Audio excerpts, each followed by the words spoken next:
3월 15일 대한민국은 잠들지 못했습니다. 미스터트롯 3회 결승전 열기가 채 식기도 전 모든 스포트라이트와 화려한 조명이 꺼진 깊은 새벽. 대한민국 트로트계의 역사를 송두리째 뒤흔들 비밀스러운 사건이 물밑에서 진행되고 있었습니다. 우승 트로피를 거머쥐고 축배를 들어야 마땅할 그 시간, 김용빈이 모든 축하 파티와 뒤풀이를 뒤로 한 채 007 작전을 방불케 하는 은밀함 속에 향한 곳은 강남의 화려한 클럽도 고급 호텔도 아니었습니다.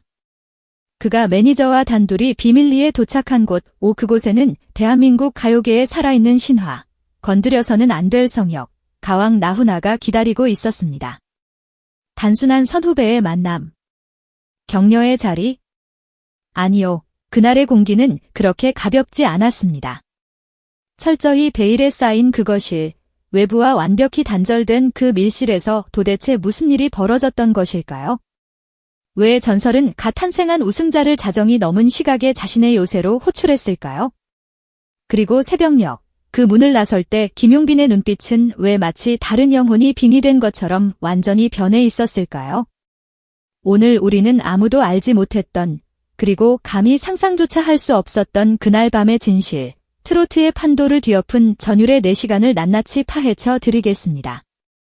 심장을 부여잡고 끝까지 지켜봐 주십시오. 미스터트롯 3회 대장정이 막을 내리고 세상은 김용빈이라는 이름으로 도배되고 있었습니다.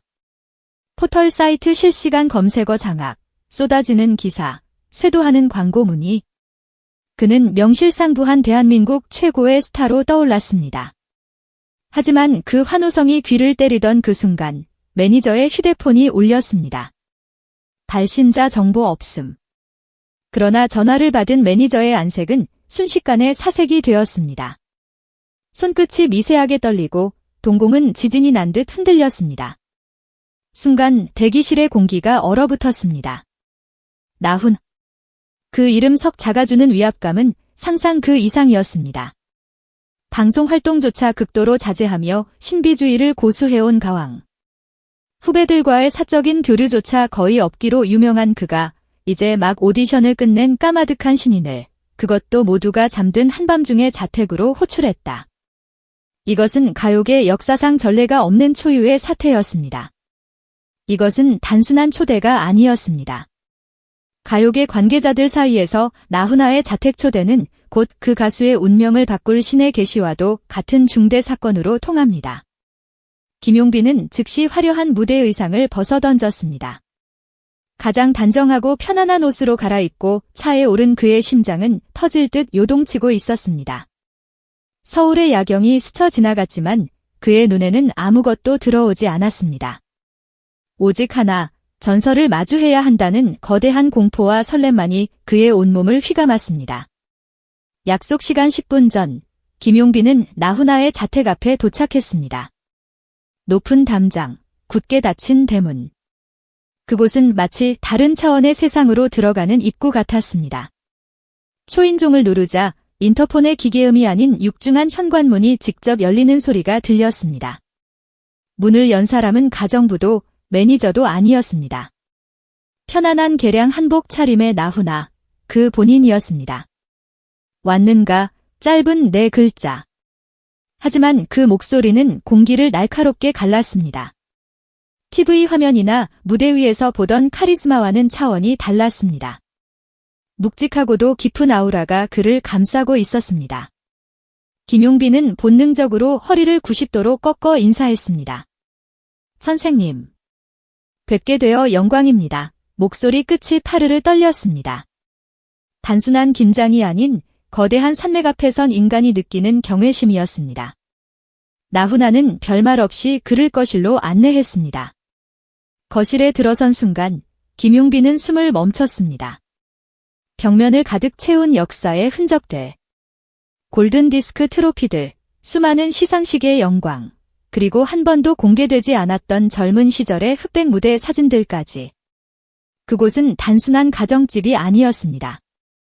대한민국 트로트 50년 역사가 고스란히 숨쉬는 박물관이자 나훈아라는 거장이 흘린 피와 땀, 눈물이 응축된 성전이었습니다.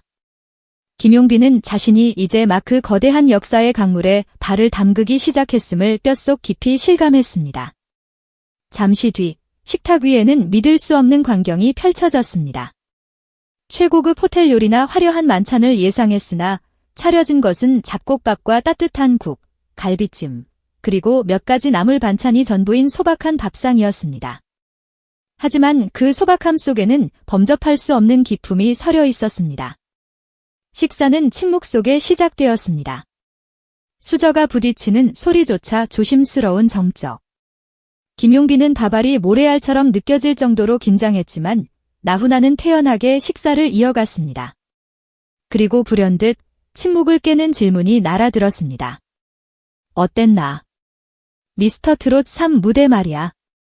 툭 던지듯 건넨 질문이었지만 그 눈빛은 김용빈의 영혼을 꿰뚫고 있었습니다.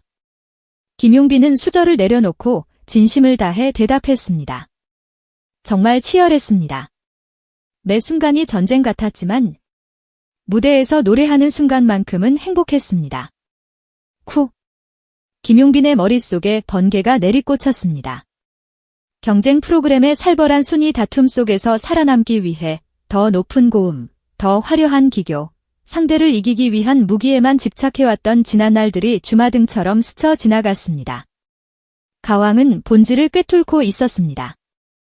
노래는 싸워서 이기는 무기가 아니라 타인의 아픔을 어루만지고 기쁨을 나누는 도구라는 것, 이 단순하고도 명쾌한 진리가 김용빈의 가슴에 비수처럼 꽂혔습니다. 식사 후 이어진 차담, 다담, 시간. 나훈아는 김용빈의 연습생 시절 이야기, 가족에 대한 애틋함, 팬들의 사랑에 대한 감사함을 묵묵히 경청해 주었습니다. 그것은 대선배의 평가가 아닌 인생 선배의 따뜻한 위로였습니다.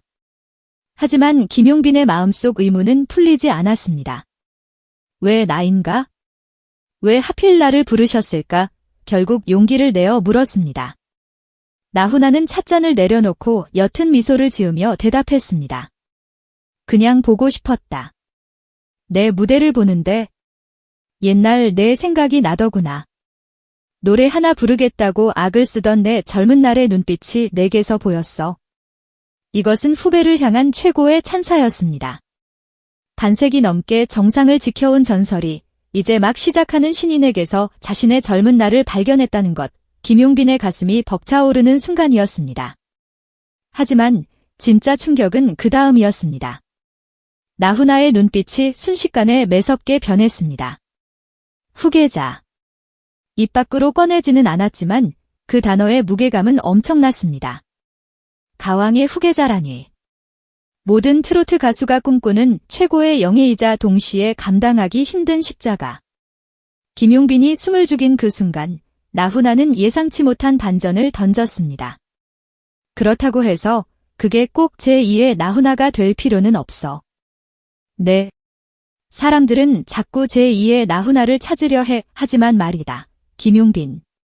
진짜 가수는 결국 자기 이름으로 남는 거야? 내 노래를 기가 막히게 흉내내는 사람은 필요 없어.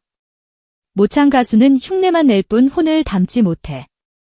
나는 내 노래를 똑같이 부르는 사람이 아니라 자기만의 노래를 만들 수 있는 사람이 필요해. 김용빈의 동공이 흔들렸습니다. 그것은 단순한 조언이 아니었습니다. 누군가의 그림자, 누군가의 아류로 남지 말고 스스로 빛을 내는 태양이 되라는 엄중한 경고이자 가르침이었습니다.